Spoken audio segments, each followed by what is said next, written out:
All right, so here we are, 32 years in. Is that all? and you're still going with, what album is this? I've lost count. 13th album. It's called Talk Minus Action Equals Zero. Right. Which is basically the DOA mantra or ultimate slogan of many slogans, but the number one that people remember. Mm-hmm. And, you know, nothing much changes, right? I mean, there's always the same sort of things to rage against. Well, yeah, I kind of thought that, you know, when I started out playing this kind of music 34 years ago, when I was really young, back when I used to be a young man, I thought the world was a screwed up place. I just didn't realize how screwed up it was. I mean, so I think back in those days, some people say, well, DOA, you're talking about these things. And I go like, you know, but the reason why we're talking about stuff like racism, sexism, warmongering, and greed, those are big things that hurt the earth like 30 years ago. And to me, they haven't gotten any better as the time has gone on. Mm-hmm. In some cases, worse. What's bad? What do you think is our biggest crisis right now? Well, I mean, the environmental crisis ongoing is, you know, is something that, you know, I think Canadians are pretty in tune with. Mm-hmm.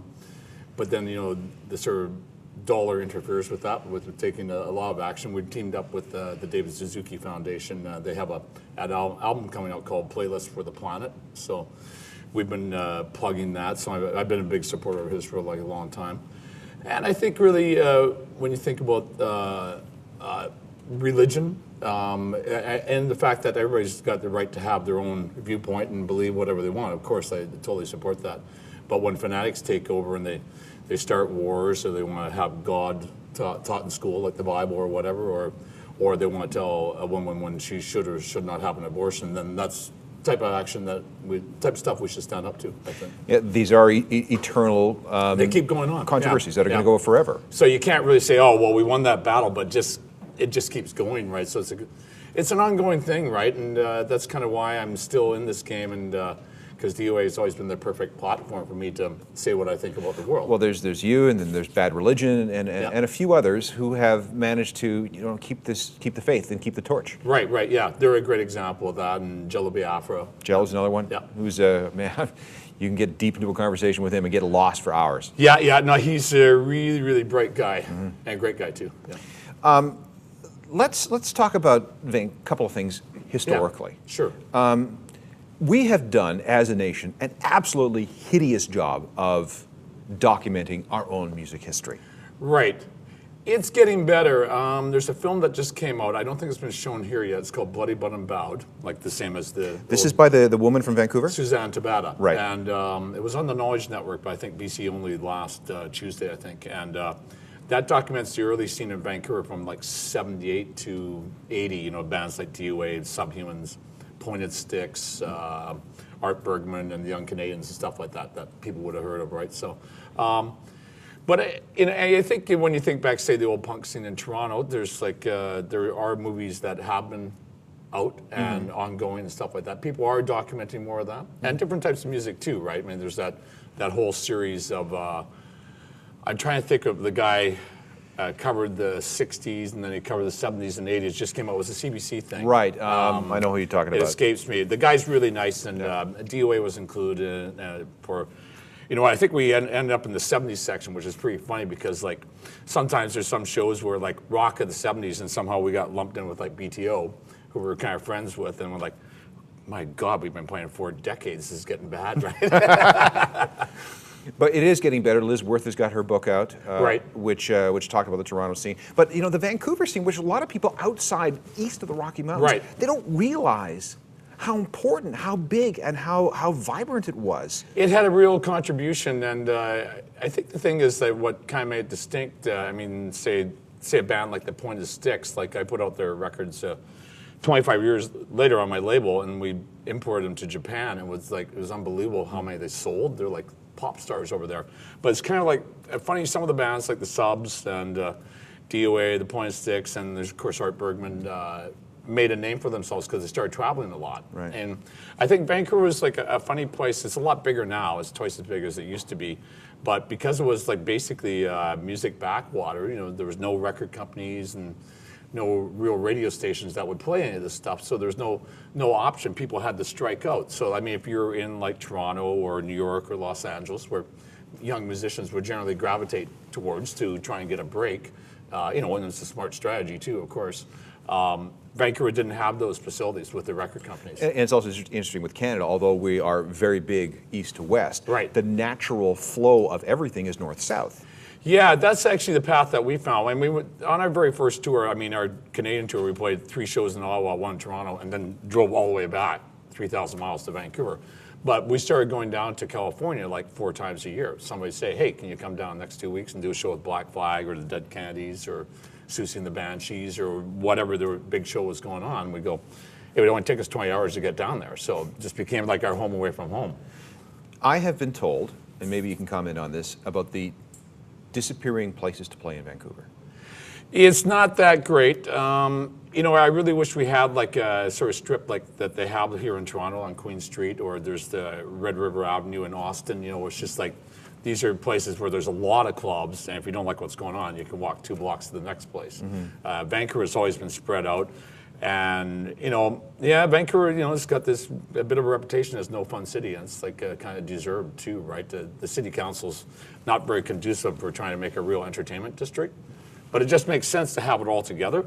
Well, it does. I mean, that's what most cities have. So you take a cab, you wander around, have a good time, take a cab home, right? Maybe it has something to do with the rents, because I know it's real estate's so expensive in Vancouver. Yeah, but I mean, it's expensive here too, right? So, yeah, I mean, I don't know. It's just poorly organized that way, for sure. There are venues, but yeah, some of the main ones have been closed, right? Mm-hmm. Yeah. What about the state of punk today? I mean, you've been around since the very beginning of this whole thing, and you've probably seen, what, 2 or 3 different incarnations of different generations discovering the fundamentals, the basics, the tenets, the philosophies, the aesthetics of punk?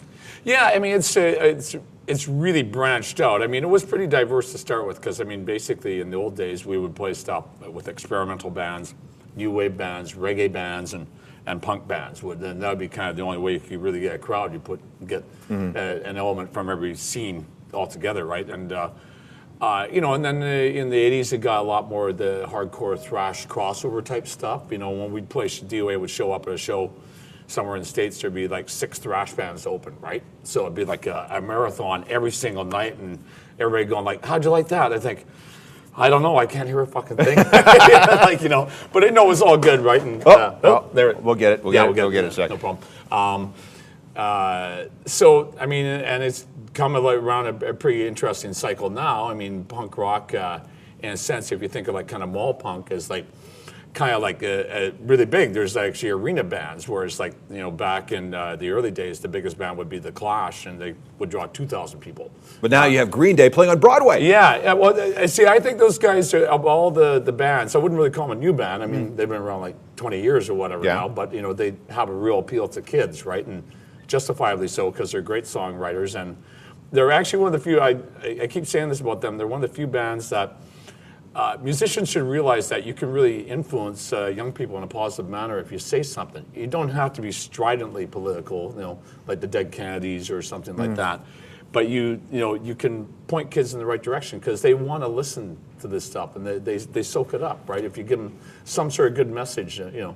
Well, give me some bands that you like today. Oh God, I'm pretty terrible, right? I'm a bit of an old school fart, right? So, you know, I like Anti-Flag's a really good band. Yep.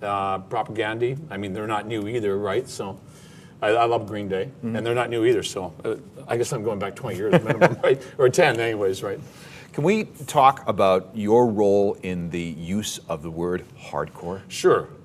Yeah, it's pretty interesting. It was in 1980, and we'd done one album. We were getting ready to record our second album, and we're in San Francisco, and there's a big, like an alternative type mag, and this guy wrote this big article and said, hardcore is this new type of punk rock that's got no relation to the New York sound or the London sound, which pretty well previous to that, everybody had, punks all around the world had copied that, right? Because it's like, okay, this is how you do it. You look this way and you sound this way, and put on a fake English accent or whatever, right? You know, and but this WAG said that there was a new type, and it involved like DOA, Dead Kennedys, Circle Jerks, Minor Threat, Flipper.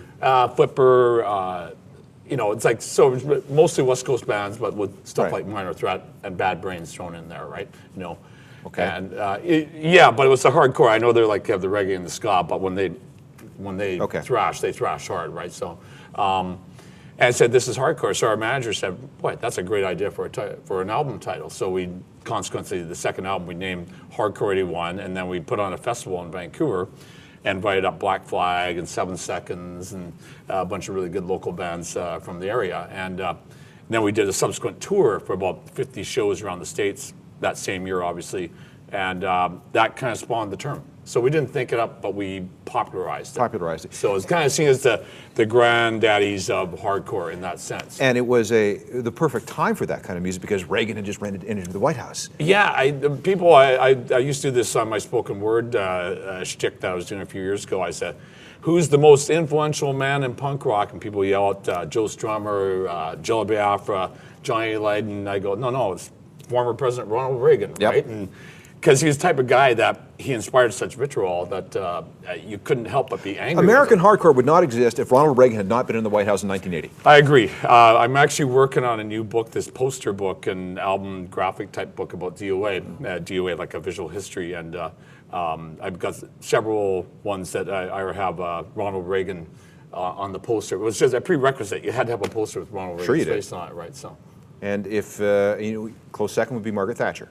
Margaret Thatcher and Alexander Haig got popular there for a while. That's right, yeah. Yeah, because he had, "Don't worry, people, I'm in charge of everything," And really he was in fourth in line, but he wanted to be president. You can actually draw parallels between rises in the popularity of punk. Yeah. And who's in the White House and who's at 10 Downing Street. If you have a really conservative politician in either one of those places, hardcore tends to become more popular. Well, we haven't been to we've been to Europe a lot lately, but we haven't been to the UK for some reason for about 8, 9 years. Well, they've been a Labour government for a while, so so I guess the time's right. They have a conservative government, so it's ripe for DOA to go back and take the UK by storm next year, right? Maybe it is. Now, let me pick this up because this this is cool. Yeah, that's pretty fine. Yeah, you can open up, take it out. Right. Where the hell did this come from? This is great. This is pretty funny. Here we go. I got it. Yeah. I got it. Yeah. It is a Joey Shithead bobblehead. That is this company in Philly called that's good. Called Agronautics. They approached me and said, "Do you want to do this, right?" And my buddy Ford Peer, he used to play in DOA. He said, "Joe, I'll know I made it when I got my own action figure." So I figured this was close enough, right? So there are 1,000 of these. Oh, this is number 121. Yeah, there you go. All right. That's a lucky number. We will. Sure it is. We will put this in a place of honor, and we'll put a copy of the album next to it. Yeah. So my bandmates really like it because they go when they want to get Joe to agree with you. Like, "Joe, should we get you gonna spring for steak dinner?" So it's like, You buying we're not drinks going to tonight? play that stupid song tonight. No. Well, that's good. Yeah. Well, good to have you in. Yeah. And thanks a lot. Appreciate it. Yeah, and, absolutely. Good luck with this record. Again, we need records like this because. Yeah, it's a good one. I say it's our philosophical call to arms. It is. Minus action equals zero. Yeah. Right, so. Well, thanks a lot. Okay. Thanks, you. Al. Cheers. Explore Music wears English Laundry apparel.